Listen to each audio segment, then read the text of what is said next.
In It Together SC and the Diabetes Action Council of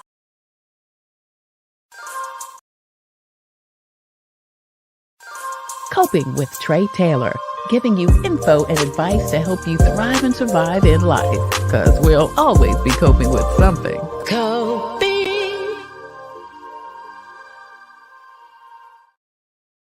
Hey there. Thank you so much for joining us for Coping. I'm Tre Tailor, and we're giving you info and advice to help you thrive and survive in life, because we will always be coping with something. Today, we are continuing our series that we started during the holidays last year, as a matter of fact. It was called Happy Holidays, Less Stress. And while the holidays are over, we're still talking about how to have those difficult, often challenging conversations with family and friends. Today, the LGBTQ conversation.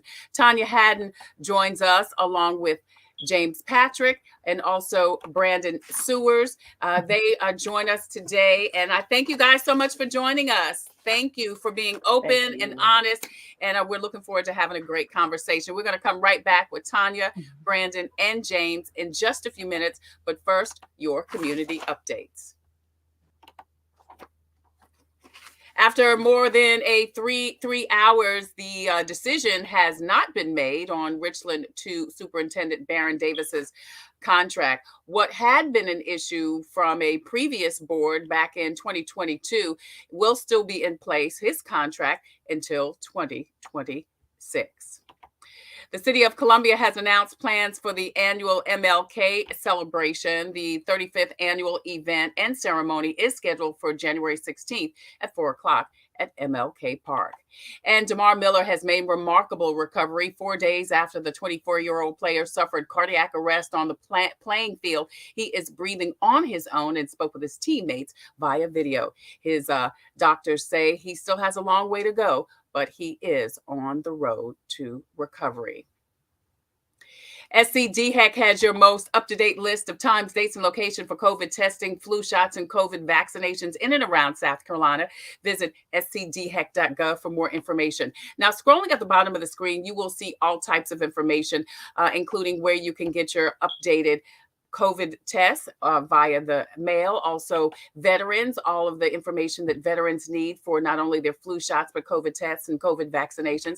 The various retail outlets in and around South Carolina where you can get free COVID tests and vaccinations, including Kroger, CVS, that includes the CVS pharmacies that are located in Target stores, the Comet bus system, which is getting ready to gear up their free COVID testing at their location at Main and Sumter Street.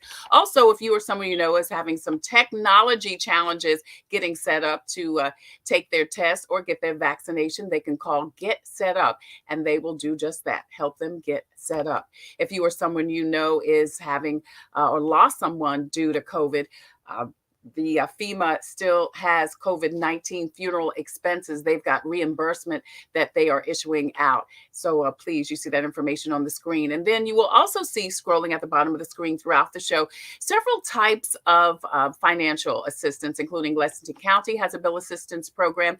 Dominion Energy has a bill assistance program. And finally, if you or someone you know is having a challenge coping, the South Carolina Department of Mental Health has their 24-hour assistance line called SC Hopes. You are watching Coping. My name is Tre Tailor, and we are giving you info and advice to help you thrive and survive in life, because, as we say, we will always be coping with something. We are streaming live on the Tailor Made Production page on Facebook. Please go over there, hit like and share and follow, and find out when we go live Wednesday for Wellness Wednesday from In It Together SC and the Diabetes Action Council, and then on Thursday and Friday. We also streaming live on our YouTube channel. Please go over there. You'll see 3 years of content, interviews, and information to how to help you to cope. We also have a presence on Instagram and also on Twitter. We're also streaming live, and we're so glad to have the opportunity to stream live on the PALS Facebook page. So thank you to Carmen Julius and the folks at Palmetto AIDS Life Support Services for giving us the opportunity to have this conversation and stream live on their Facebook page. So thank you so much for joining us. Well, we are continuing our series on Happy Holidays, Less Stress. And even though the holidays are officially over, we are always coping with having some uncomfortable conversations. these are conversations today that I really think we need to have, because the community that we're talking about is part of the greater community. And it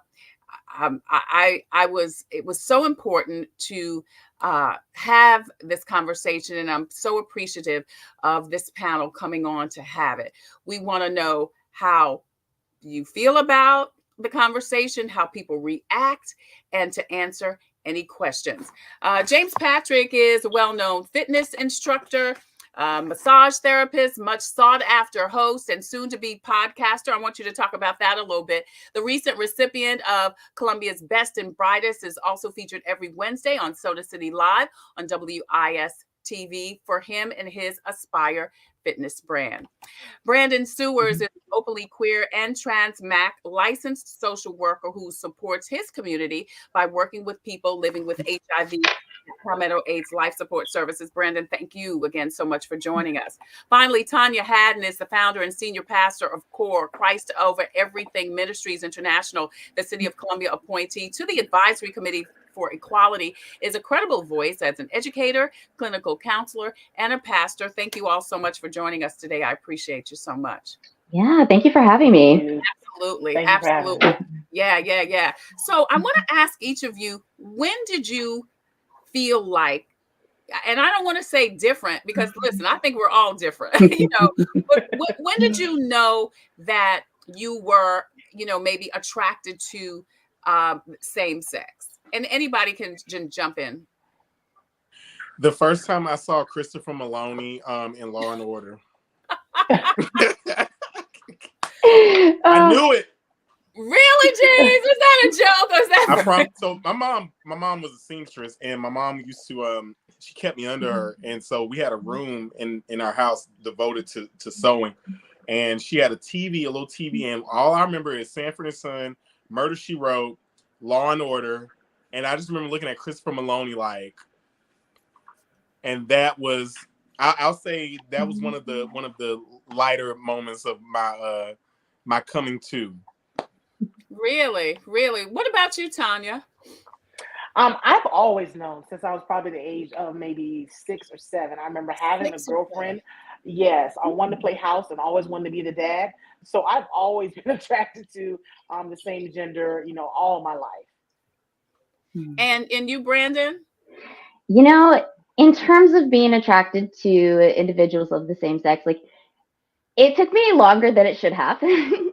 I remember being in high school and saying things like, oh, well, I'm not bisexual, but she's so hot. Or things like that people who are straight just don't say. But even in terms of being transmasc, my earliest memory of that is being really young, probably 3rd grade, and telling somebody that I felt like I should have been a boy. And then it never clicked. It got shut down by that friend, and I didn't talk about it again until I was a lot older. And I had friends continuously say, well, it's not too late.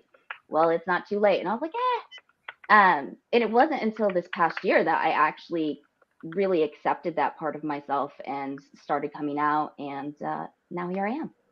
I think it's interesting that you at an early age had people in your circle that said it's not too late, because I would think, Tanya and James, did you have that support, or did people kind of push down what you were feeling? I don't think it was an overtly, hey, don't tell anybody to not do that, but there definitely was that understanding. Maybe it's a cultural understanding, to not say anything at all. But still live your truth, but live it behind closed doors. For all intents, don't tell anybody. Exactly. For all intents purposes, don't tell anybody. Don't act too tomboyish. You can play sports, but still, be feminine in certain other ways. Play basketball, but you need to learn how to play piano. So there was always that understanding, you can go, but so far, but don't cross this line. Yeah. And were those people in your family that would say that? That was definitely mostly family, but I think for me, it wasn't as bad as if I think I grew up in the States. I come from a military family, so I grew up overseas. So those type of things and conversations, I guess, never really had to have happened because the environment I was living in didn't necessarily require that. But definitely when we moved to the States, it was much more of, even if they ask, don't tell. Yeah. James, what about you? Oh my goodness. Well, I think a lot of listeners who are also part of the LGBTQI community and Black can relate. You know, it's definitely a don't ask, don't tell. There's an underlying understanding. And oftentimes, I mean, if you came out in the 90s or even in the early 2000s, it was like Tanya said, it was even if you were asked, you still should, conceal that information to the best of your ability. And I never found the normality in that. I never found that to be, and I never felt okay. It just didn't feel okay to say, of course, I'm not something that I know I am. Of course, I want to marginalize what I know I feel from what the expectation of my community has on me. So no, that support was not there initially. I had to create that. Yeah. I see Brandon over there shaking his head, and I'm thinking, and Tanya, you mentioned this a little bit. Do you think that it's because it was a cultural thing? I mean, listen, I'm an African American female, so I know, like both of you said, it's don't ask, don't tell. We don't put our business in the street. And Brandon, I mean, I know you can't speak as an African American person, but was it freer for you? It sounds like it was much more accepted for you. Not really. It was a bit more acceptable once I got to college and I was around more open-minded people. And it was really shut down in terms of culture growing up, though, within family, within support systems. I was raised in a very conservative and very religious household. And so there was this cultural component based from that environment that said that's not okay, that's a sin. And so it really wasn't until I went to school for university that I started meeting people who said, like, hey, that's okay. Or even that, like, transness existed. I didn't know. So yeah, it's hit or miss. Like James said, I'm still kind of like creating that community myself as well, like building that support. It's an ongoing process. Yeah. I want to say hi to Carmen Julia. She said, great questions, great panel. Gary Ginyard said, love this. Thank you guys so much for joining us. Please post and share because this is such an important conversation. Brandon, now I'm wondering, because you said you are still creating a community for yourself because, and again, I'm thinking, not only are you a member of the LGBTQ community, additionally, you're transitioning. So is that one thing on top of another? Yes and no. I've been aware of my kind of existence within the queer spaces for a while now. And so it was more so like a transition of, I thought I figured out my gender and then there's my sexuality and we're back to the gender again. And now we're back to the sexuality again. Let's, again, like, humans are so complicated. Yes. And it takes a lot to truly know yourself. And it's just this constant having to go back and reevaluate and reflect. And you do that regardless of your gender or your sexuality. Absolutely. That's just part of the maturation process. Yeah. Yeah. So.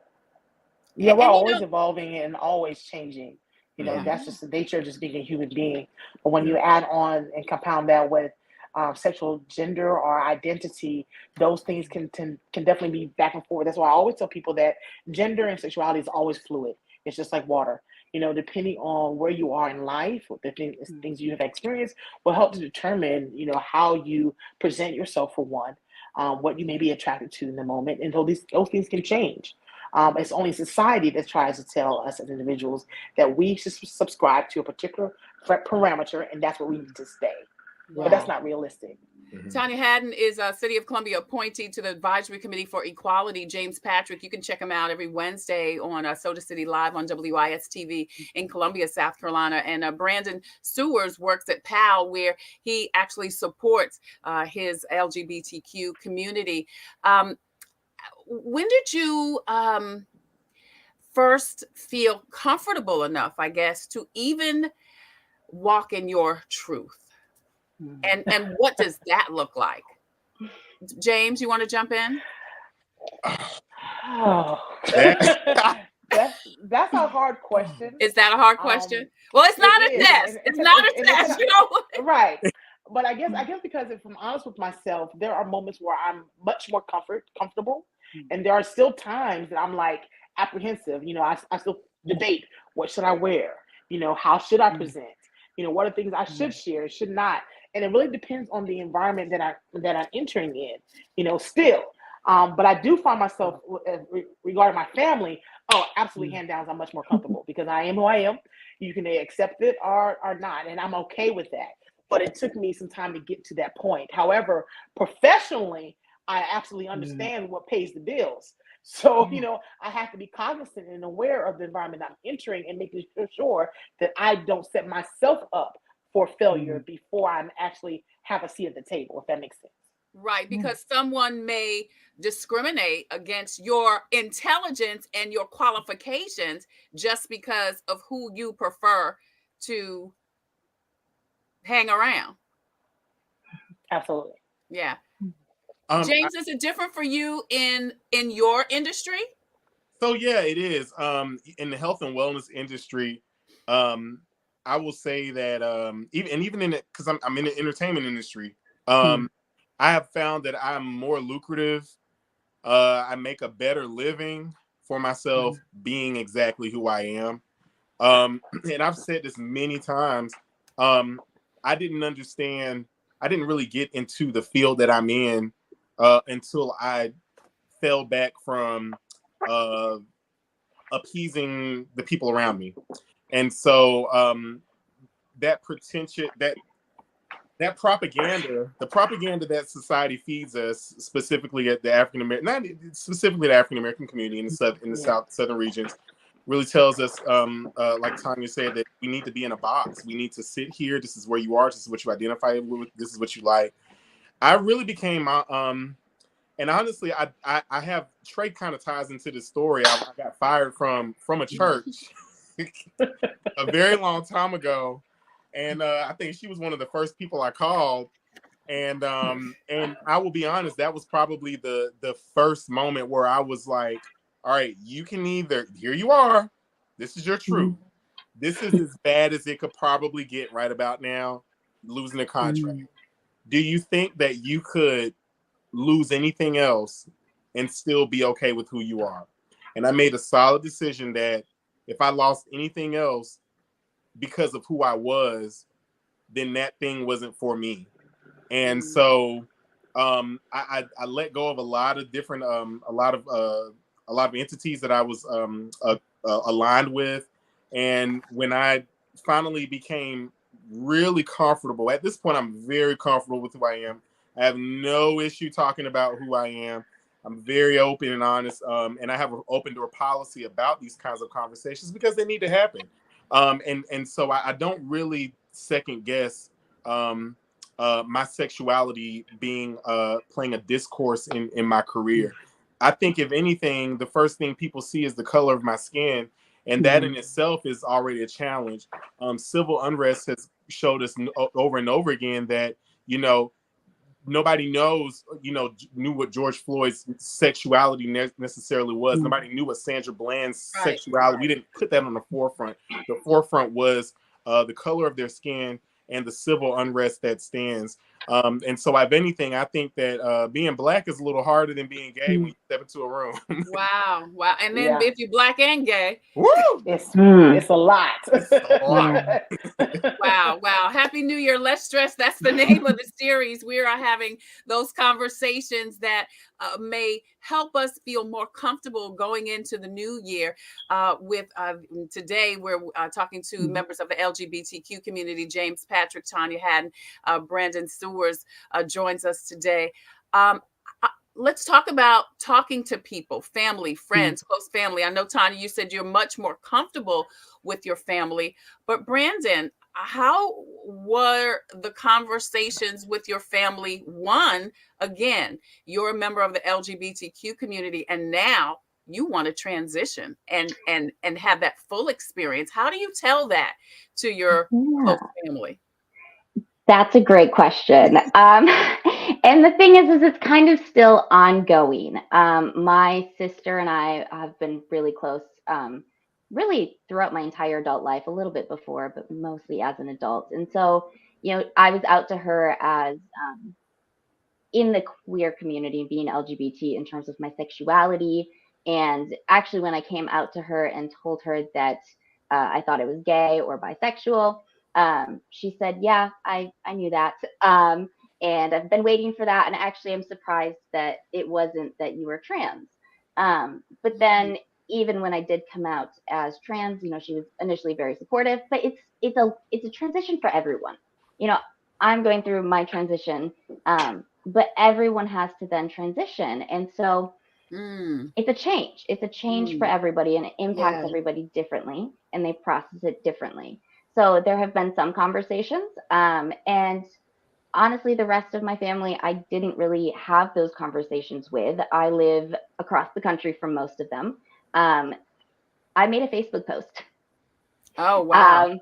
So it guess was not.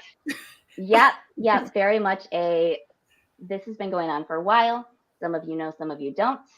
I'm changing my name and my social media platforms, and this is what I'm using now. So thank you for your support. Which is one way.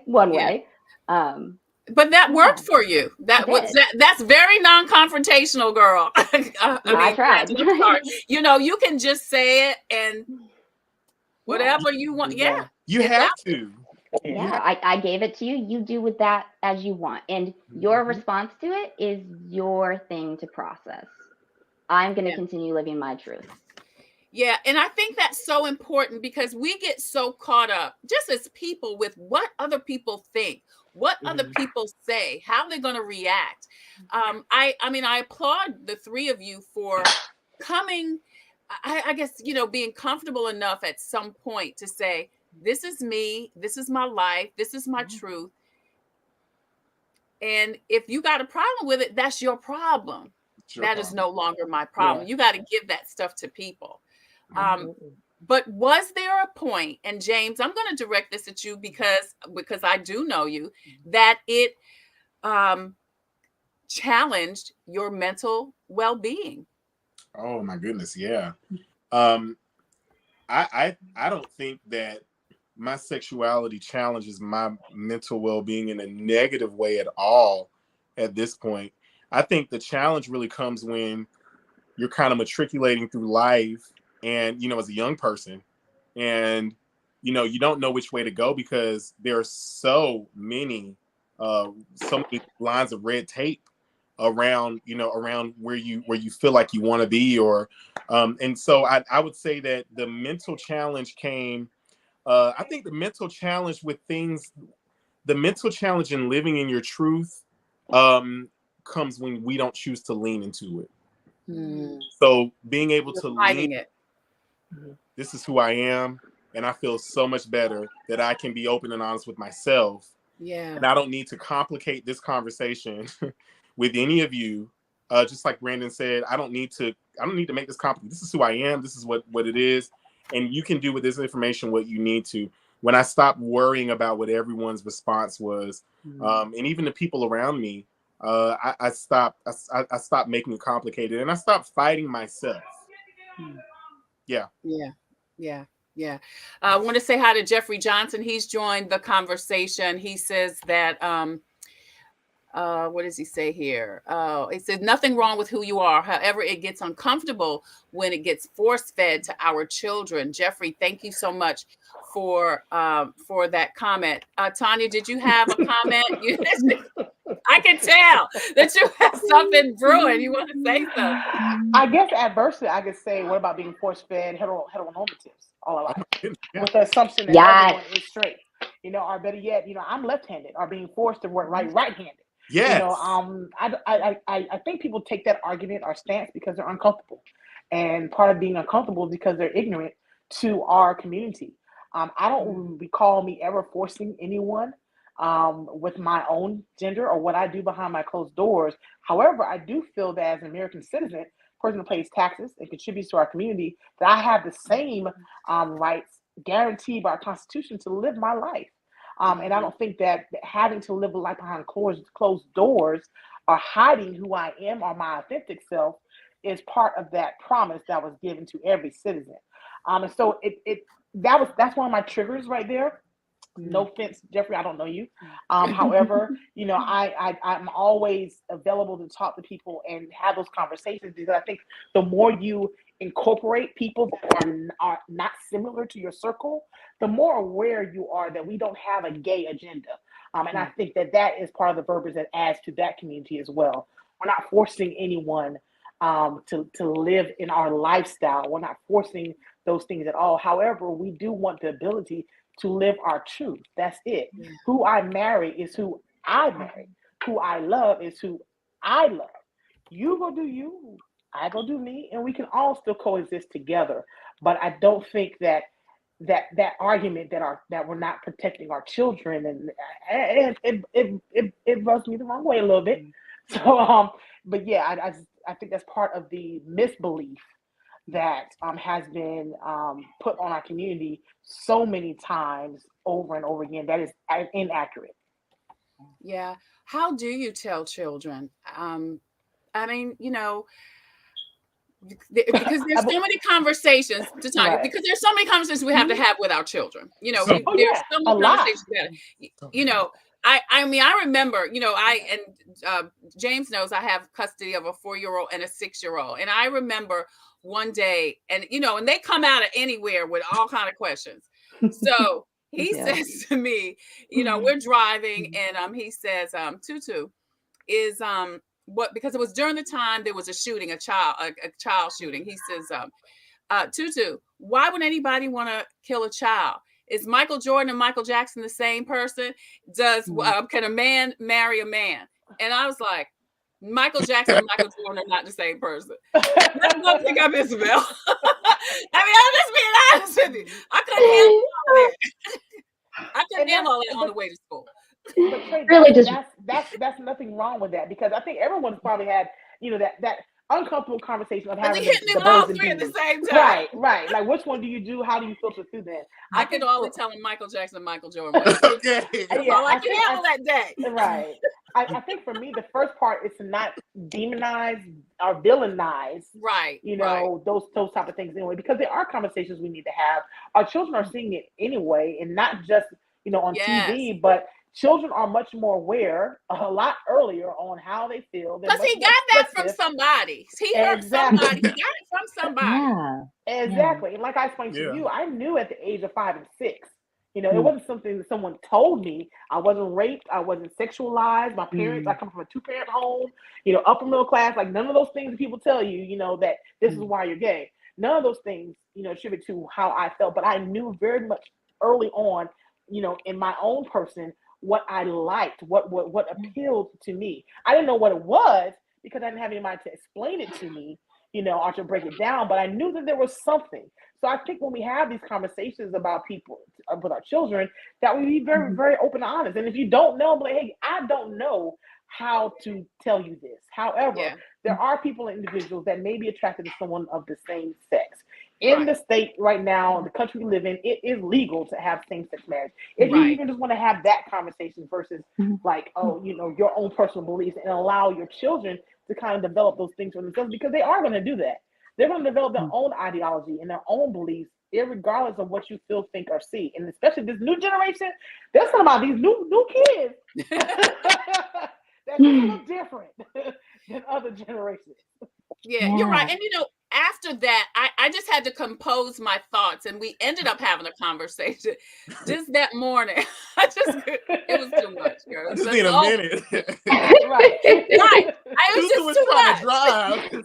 Right. I'm I'm trying to drive. I'm trying to get everybody to school on time. You asked me about Michael Jordan, Michael Jackson, the LGBTQ community, school shootings. Good morning. Rapid response time. Let's go. Yeah, I think to comment off of what Tanya had shared earlier, the idea of heteronormativity and how being straight and cis is the normal and anything else is different. And that's just not the world that we live in. Yeah. And so oftentimes when talking about how do we discuss this with children, it's this idea that we have to sit down and have the conversation, Right.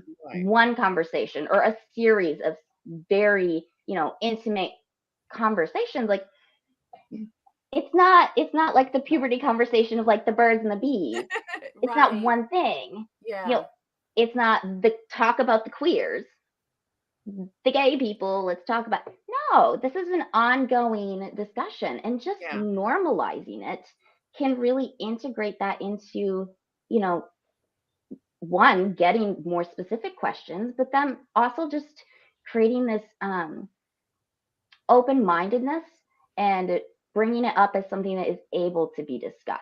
Yeah. And we ended up saying, you love who you love. When I, came down and, yeah. So, honey, you just love who you love, and that it ended up becoming a conversation about who do you love, so, I redeemed myself. You're doing a great job, Trey. You're doing a good job. I know. Listen, I'm an old mama. Give me a break, my brain. Jeffrey Johnson says this new generation is definitely more in tune because of the time they're in after DOMA and passing the marriage law. Jeffrey Johnson said, nothing wrong with that. Thank you, Jeffrey. I hope you're talking to me. Danielle Lake says she's got to come back and watch the replay. Thank you, Danielle. Please do. She says, kudos to all of you for being so informative. Thank you all so much for joining us in this very important conversation. We are continuing our series, Happy New Year, Less Stress, by delving into those conversations that sometimes are uncomfortable. And I saw someone say, and I'll address that, someone asked the question, why should being yourself be uncomfortable? And I don't think we're saying that, but sometimes the conversations are uncomfortable for some people to have. Even if it's not uncomfortable in your community, it's uncomfortable for someone else that may not know, who may have some questions, but don't know how to ask those questions. So this session here was about trying to talk about some of those things. And coming up after the commercial break, we're going to talk about dispelling some myths. We're going to talk about supporting our young people who are members of the LGBTQ community. And then we're also going to talk about God, spirituality, and the LGBTQ community. James Patrick joins us along with Brandon Sewers and Tanya Hatton. I'm Tre Tailor. We'll be right back with more Coping. Computers, they're a part of our everyday life. But when they're not working, they're an everyday problem. So call Computers Unique, your everyday solution. 803-351-5821. Is your computer running slow? Won't turn on? Do you need a screen replaced? Or maybe you just need another computer? Well, Computers Unique is your one-stop shop for all your computer needs. They have a wide variety of new and pre-owned PCs, Macs, and tablets. So call Computers Unique, Dutch Square Mall. 803-351-5821. 803-351-5821. Thank you again so much for joining us. My name is Tre Tailor, and you are watching Coping. We're giving you info and advice to help you thrive and survive in life, because we will always be coping with something. We are streaming live on the TailorMade production page. Please go over there, hit like and share and follow, and find out when we go live, which is Wednesday for Wellness Wednesday from In It Together SC and the Diabetes Action Council. And then, of course, on Thursday and Friday. We're also streaming live on our YouTube channel. Please go over there, hit the subscribe button. There you will find 3 years of information, interviews, and content to help you cope. We also have a presence on Instagram and also on Twitter. We are also streaming live. So glad to have partnered with us today, Palmetto AIDS Life Support Services. They have allowed us to stream on their Facebook page, and we are so appreciative. Brandon Sewers joins us today.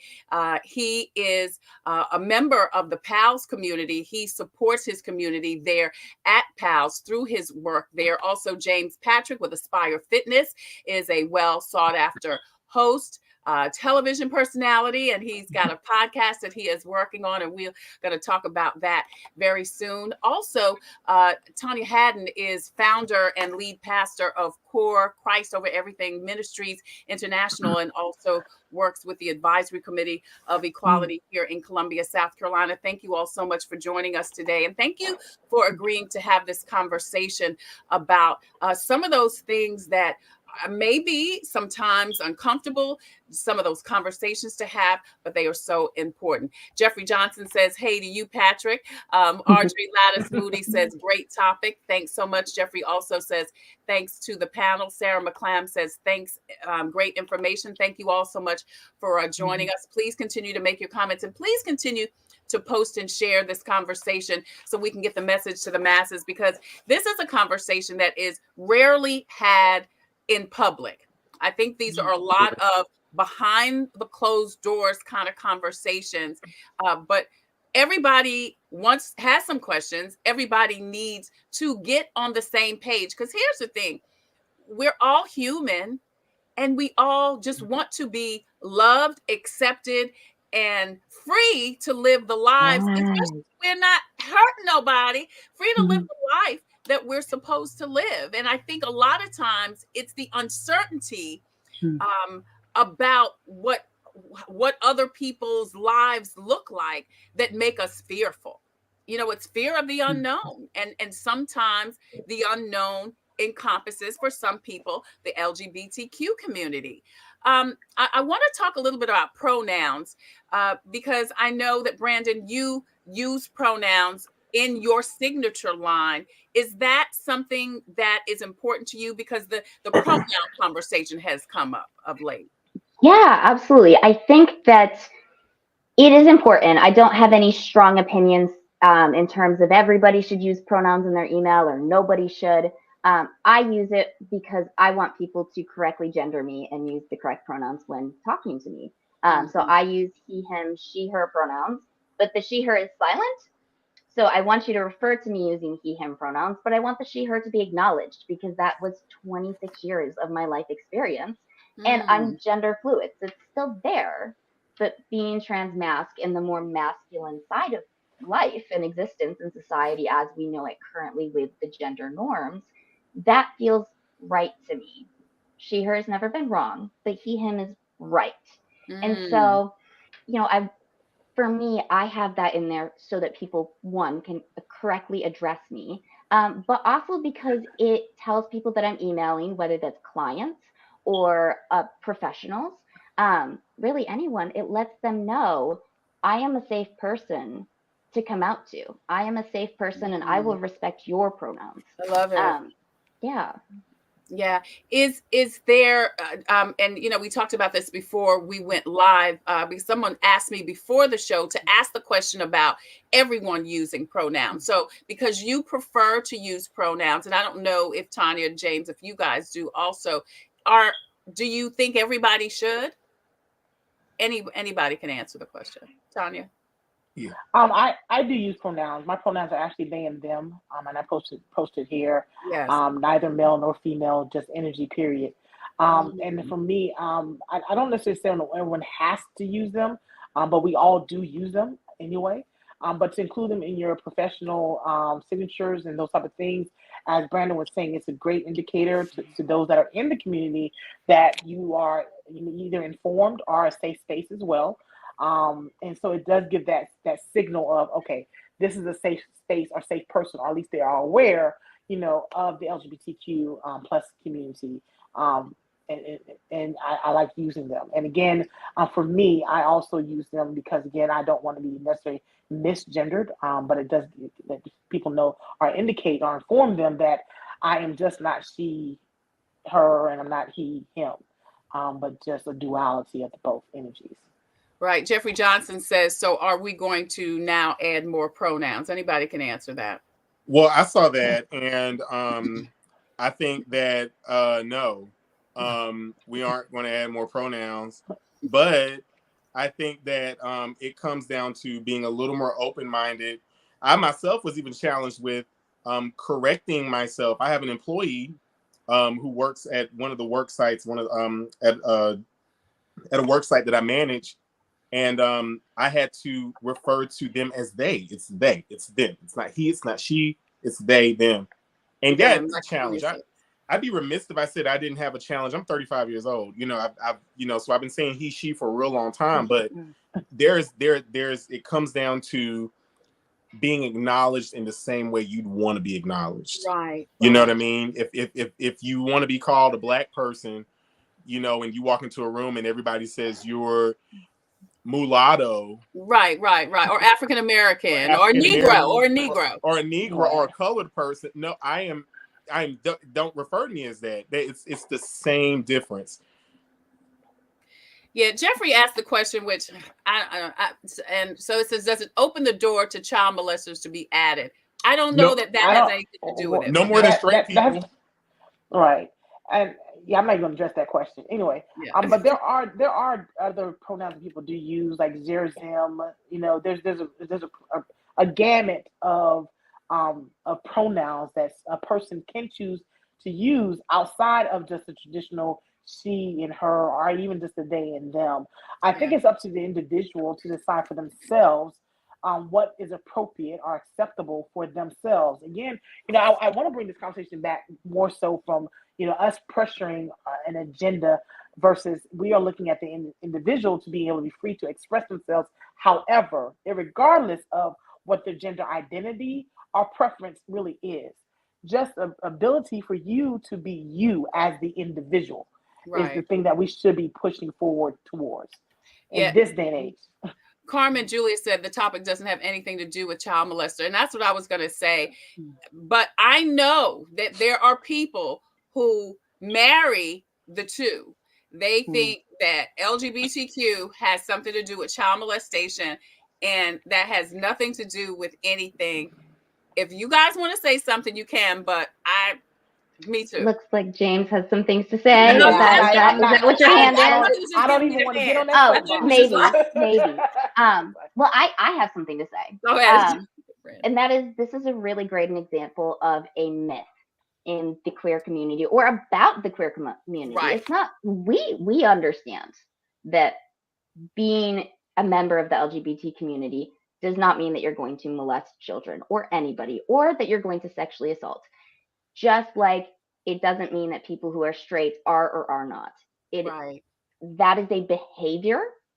People choose their behaviors, and anyone can do that, right?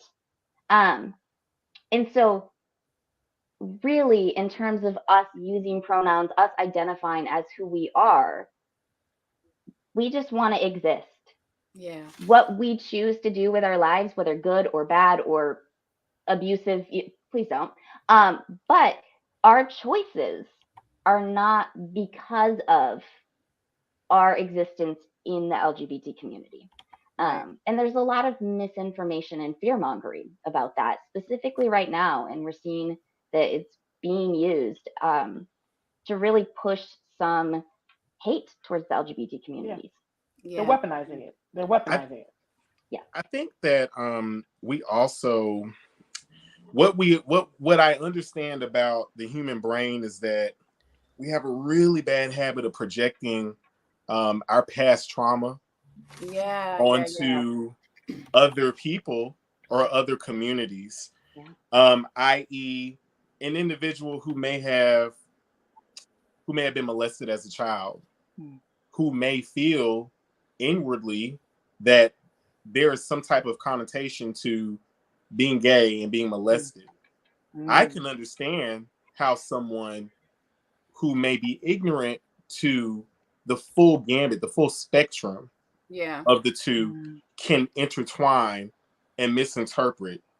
But I think it's also very important to make space, to save space, to learn more. Make some space to expand your mind. Make some space to understand the communities around you and how they have nothing to do with your potential past trauma.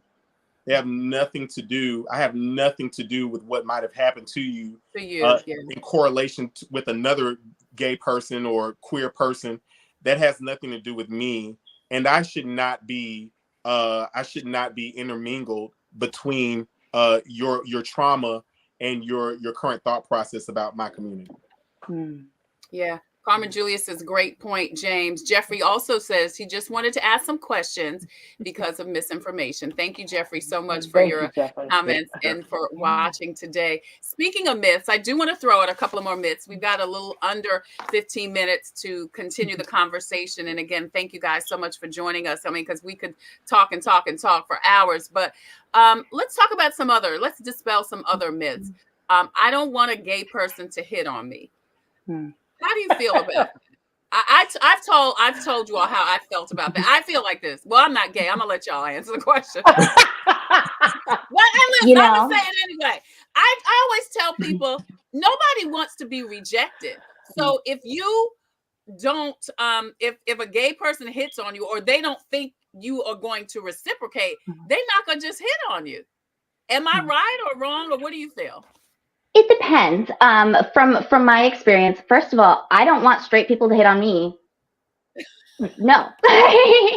First of all, no. I know that's right. But also, if you think about it, when we're talking about I don't want somebody to hit on me, what you're asking is I don't like what is underneath that, right? The therapist in me is like, what is underneath this statement?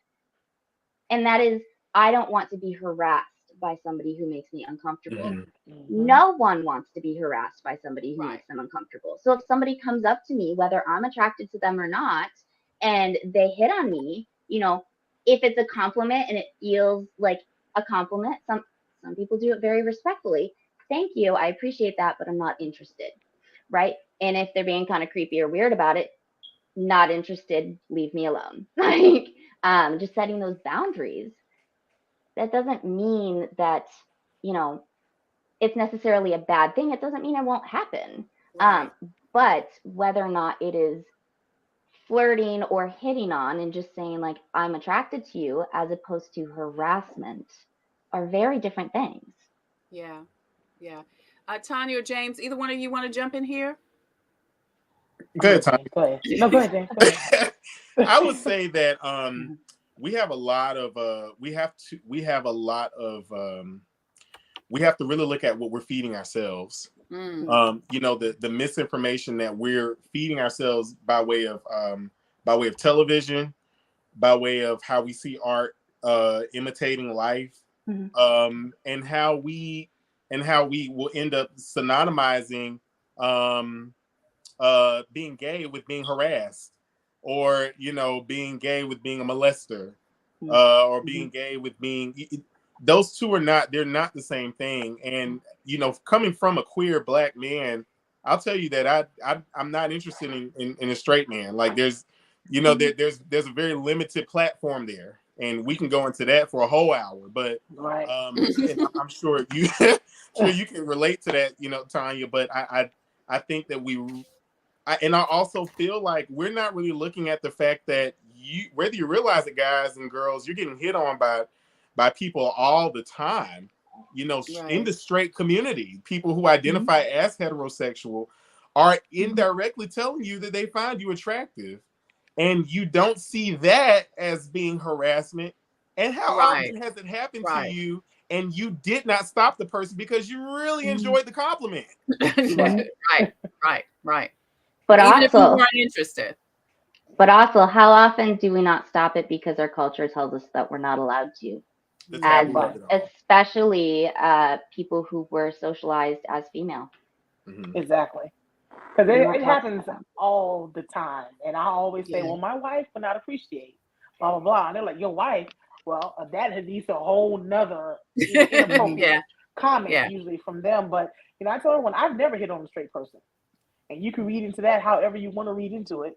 But I've never hit on a straight person in my entire life. Right.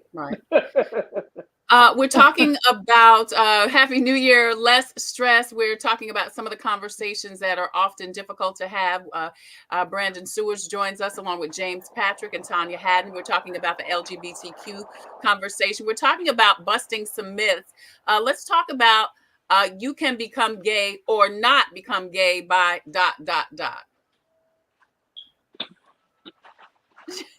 You cannot become gay by conversion therapy. not become straight because of conversion therapy either. Right. Right. You cannot become gay by hanging out with your gay cousins. That Right. doesn't make you gay. It doesn't at all. You can't become gay just because you watch or read certain media and you play with Barbies or trucks. Yeah. No. I was going to say that because you're a guy and you wear a pink shirt, that doesn't make you gay. No. Right. And You now can, a female, right, or for a woman, you can't become gay because you play sports. Right. Mm-hmm. Right.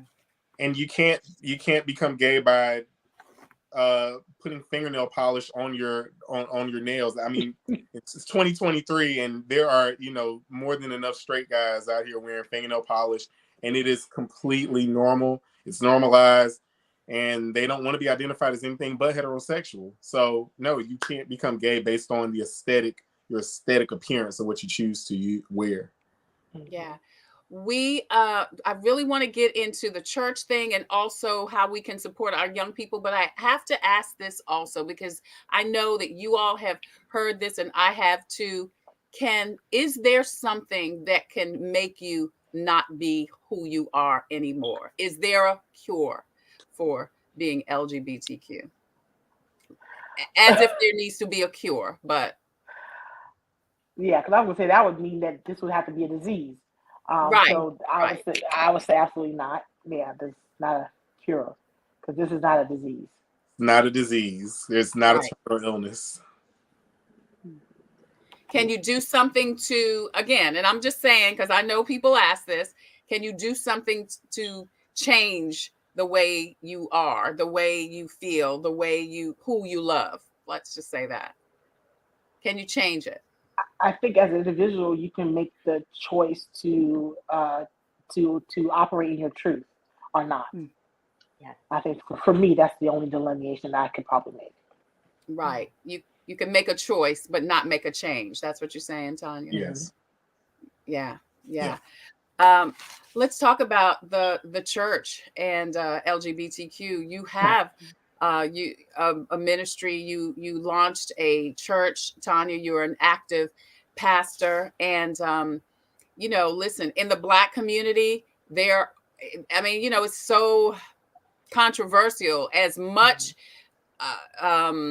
as gay men and gay women, as much as the LGBT community is represented, and I'm just saying the Black church, and Brandon, no disrespect, I just know the Black church, as much as it's represented, it's also vilified in the Black church.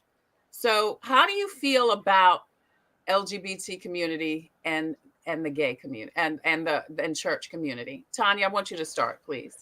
I think right now it's definitely a strained relationship, but it's only strained relationship because we've made it that way. And not when I speak of we, I'm thinking about I'm just talking about Christianity because that's the sect that I come from. That we've made religion our theme and not relationship. We pulled away from understanding the true nature of what God is, and God is love. And He said, "Whosoever believeth in me, whosoever is inclusive, not exclusive." But it's only when it comes to terms of people and the comfortability that we try to say that my God only is reserved for these type of people here. And that's not necessarily the truth. Jesus himself was a Jew. He sat and he talked to the woman at the well. He visited the lepers. He hung with the tax collectors, murders, all kinds of things. And if you look at the disciples, their track record wasn't clean. Right. These were people less favorable. But we tried to make that a stance in our church. And a lot of it stems from slavery, and we can have a whole other conversation about that. But when it comes to the Black church in particular, we have strained that relationship because we have to, again, villainize someone. Someone has to be the devil in the pulpit, and it can't be the pastor that's sleeping with the other women and has several different children. It can't be the deacon that's stealing from the tithe and offering, and we had a building for 20 years but no building. It can't be those type of things. So we got to villainize a population in our church in order for us to feel better, in order for people to give more money and those type of things. So we use that particular topic that usually charges a congregation that people can rally around to push our own personal agenda to build our own church. And that's not what we're supposed to be doing. We should be building the body of Christ and not our church building. Is that why one of the reasons why you thought, I'm sorry, Brandon, I'm gonna come to you. Is that why one of the reasons why you thought it was important to launch C.O.R.E Ministries? Absolutely. And in the title itself, C.O.R.E, Christ over everything. There are 4 pastors together, and we actually have a different framework from most traditional churches, period. All 4 are part of the leadership, all 4 are part of the planning, all 4 are the creating, and all 4 are responsible for the ministry in itself. And we founded our ministry to focus on the things that we should be focusing on, which is outreach. Making sure that we are taking care of those that truly cannot take care of ourselves. It's our responsibility. The issue with homelessness and the lack of food insecurity and those type of things, that's our responsibility. The church was built to take care of those things. But we've gotten away from taking care of the things that we should be focusing on, to focus on things that are not important. The second thing is definitely HIV and AIDS, because this is not an issue that affects just the LGBT, but it's an issue that affects the human race. It's a global pandemic. It's a global issue. And so those are the 2 things that we gear on. And then the last thing is social justice. Jesus was a rebel riser.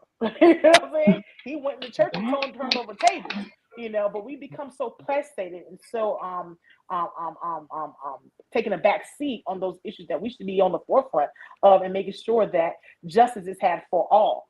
I grew up and have never known a society that didn't have protection for women's rights. I've never known that. This new change is something abnormal for me. I'm still astounded that this actually happened. This actually happened. That women are under attack, for their own productive responsibility and have agency of their own body. Why is that the situation in one of the most powerful nations in the world? We are the United States of America. We should be leading the forefront of things, not taking a back seat. And so for me, those are 3 things that the church should be standing on, not what someone chooses to do behind the closed door or who they love. Yeah. Brandon, you wanted to jump in? Yes. First of all, Tanya, that was, yes, agree. Love that. But I know we've mentioned mostly in the Black community and in the Black churches.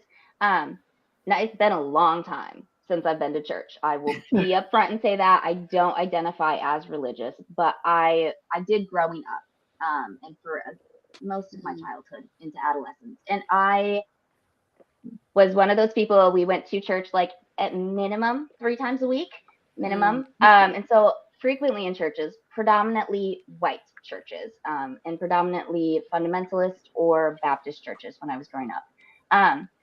And it is very similar in that sense of kind of being demonized. It's a sin. We don't talk about it. Right. Yeah. It's not even acknowledged. And when it is, this is wrong.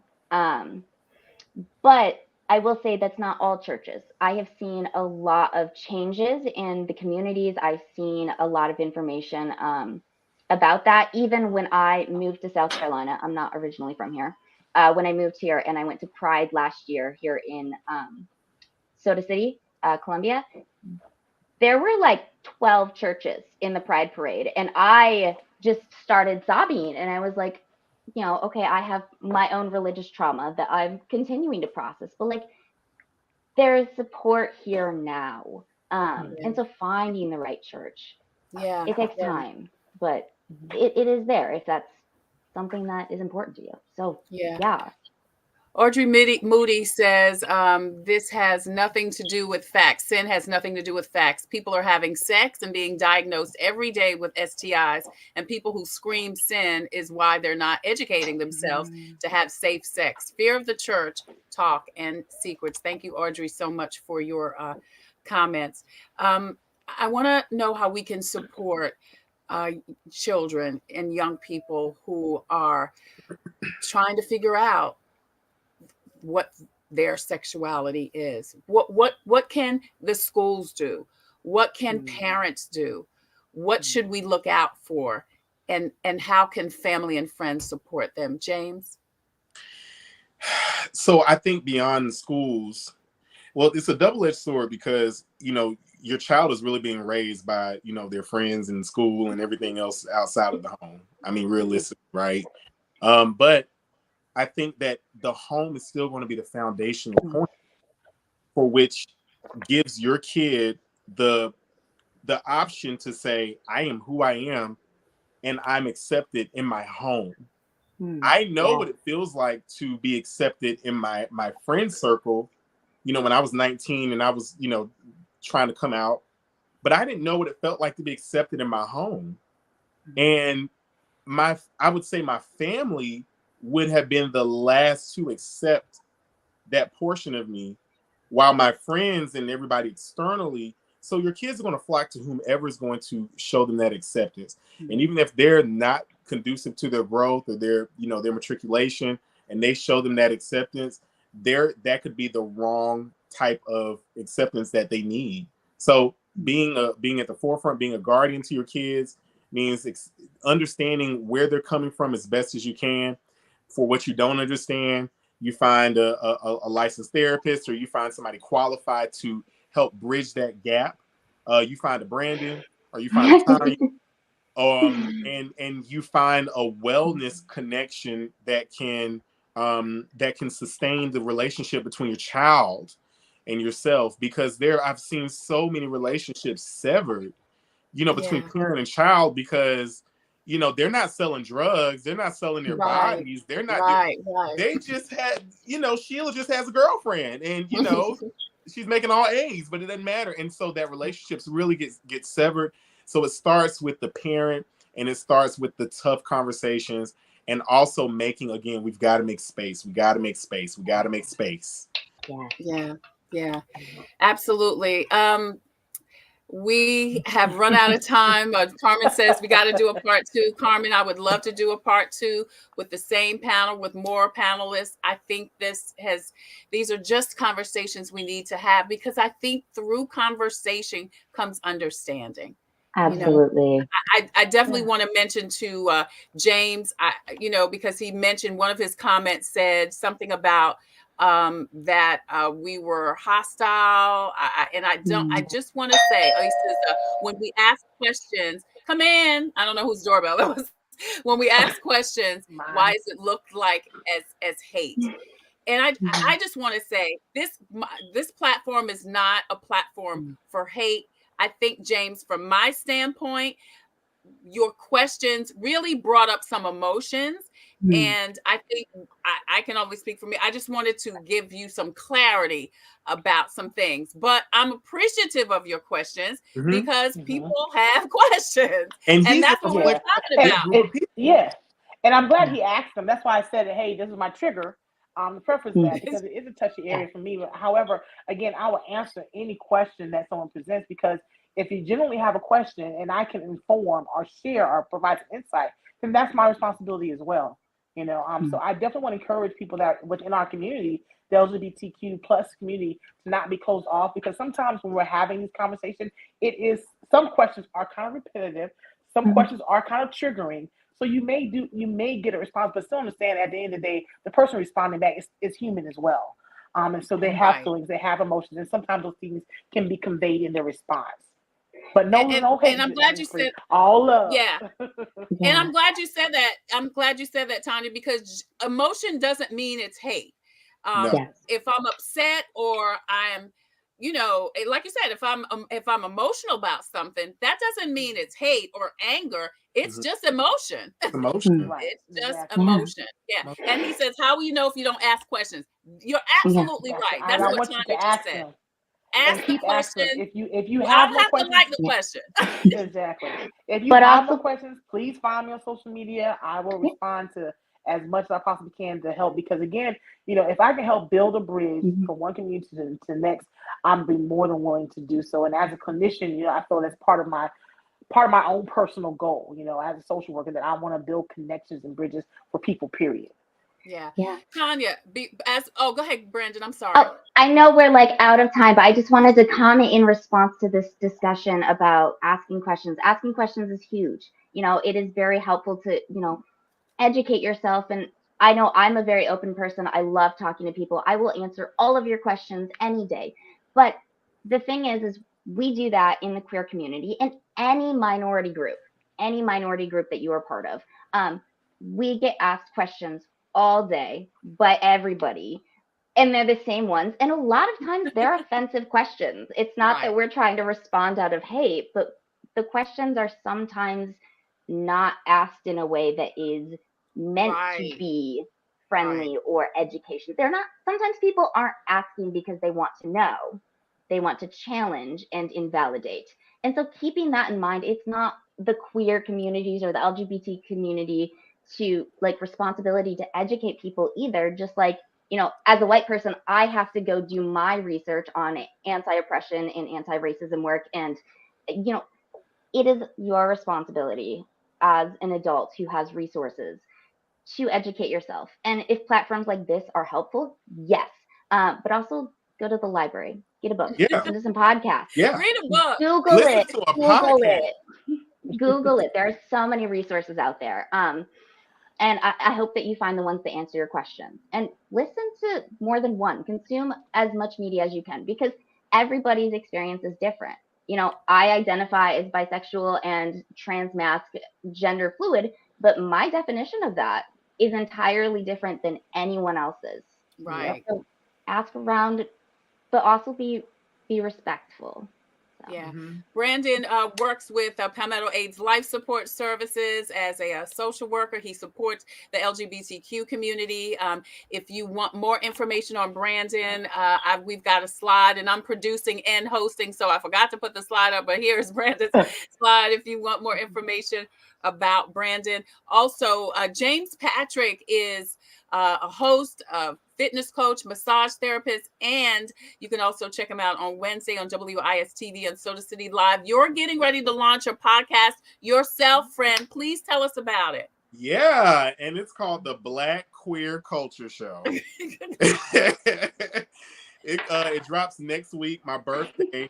And Wow. And I have been talking to different I've been talking a little bit of everybody, politicians, health specialists. I've been talking to fashion designers, and the premise of the show just talks about being a Black person, being a queer person. That's what I identify as. And growing up in the culture of it all, and how they intermingle, and how they also kind of contradict one another. So we're talking about everything from mental health all the way to Manolo Blahniks and everything in between. So I'm super excited, and I hope you guys tune in. I love it. Awesome. I'm excited now, to go where can Google we it. watch it? I am. It will be on all platforms. So you can go to Apple, you can go to Spotify. It'll be on everything, all streaming platforms. All right. That's James Patrick. Again, his podcast is already in progress. He is going to launch it next week, as he said, on his birthday. So please check it out. And then last but certainly not least, Tanya Hatton is with C.O.R.E Ministries International. She is also on the board, the Equality Board for the City of Columbia. But you also work with a LGBTQ fraternity. Tell us about that before you leave, Tanya. I'm a member of Alpha Psi Kappa Fraternity Incorporated. It is one of the fraternities that are associated with a broader umbrella of Tau Kappa Phi. There are 4 other additional sororities and fraternities. 2 are for our trans community. 1 is for our male identifying community, and 1 is for females as well. And the one I'm particularly in is for those that identify more so as transmasculine or masculine love centered as well. You can find that information at www.alpha psi kappa Fraternity Incorporated, and that can lead you to the rest of the other organizations attached as well. All right, Tanya Hatton, James Patrick, Brandon Sewers, thank you all so much for joining us. Thank you for your honesty, for your transparency. I just thank you so much just for joining us today on this very important conversation. Sarah McClam says, this has been great. Can't wait for the next one. Me too, you, Sarah, and hopefully these folks and some more will also join us. Again, thank you all so much for joining us today. We appreciate you. Good luck. God bless. Tanya, I'm gonna put you on the spot. Can you close us out with prayer? Come on, Trey. Absolutely. All right. Father God, we just give you glory and honor and thanks for this time you've allowed us to come together, God. We thank you for each person on this panel, every individual that has the opportunity to listen to this, that it touches their hearts and their minds, God, and that we are able to develop and grow from the discussion and continue the discussion even in our own private homes, God. We thank you for that. Whatever that this is going to accomplish, that it is done. And we just thank you for the doors that it's going to open, Lord God. We just thank you, Lord God, for the bonds that are going to be happening and the relationships that will develop from this discussion, God. And we just thank you for every open mind and every open heart, God. And we thank you for Tre and this platform, Lord God, that you continue to allow her to go into those spaces, Lord God, that others can't go into, and provide opportunities that others can't provide, God. We thank you for her gifts and her abilities, Lord God. We thank you for Brandon working with pals, God. And we thank you for Patrick and everything you have him doing in his new endeavors, God. We just thank you and give you glory and honor. In your holy precious name we pray. Amen. Amen. Tanya, thank you so much. Listen, if you have a story or initiative that could help someone cope, please email booking@copingwithtretatailor.com. If you have a product or service that could help someone cope, please email copingwithtretatailor.com. We would love for you to be a proud sponsor, and we would love to feature you and your initiative on the show. Again, thank you so much for joining us. Thank you to all of our panelists. Thank you to Carmen Julius and pals for allowing us to broadcast this conversation on the platform. You take care. Stay well. God bless. Be careful. COVID is still alive and well out here in these streets. So please, if you want to be, yes, that's right. Don't forget to wear your mask, but you got to wear it over your nose and under your chin. If you don't, you're not doing anything. Coping with Tre. Bye, guys. Thank you. Coping, find peace of mind to survive through whatever. Coping, learning the way that we thrive all together. Coping, finding out what's real. Coping, we can heal, we can heal, we can heal. Coping with stress. Coping with strife, bringing hope for success, for improving our life. Coping beyond hoping to do more than survive, ways to live a healthy life. Coping and promoting, learning what you can do, 6 ways to a better you. Coping, find peace of mind to survive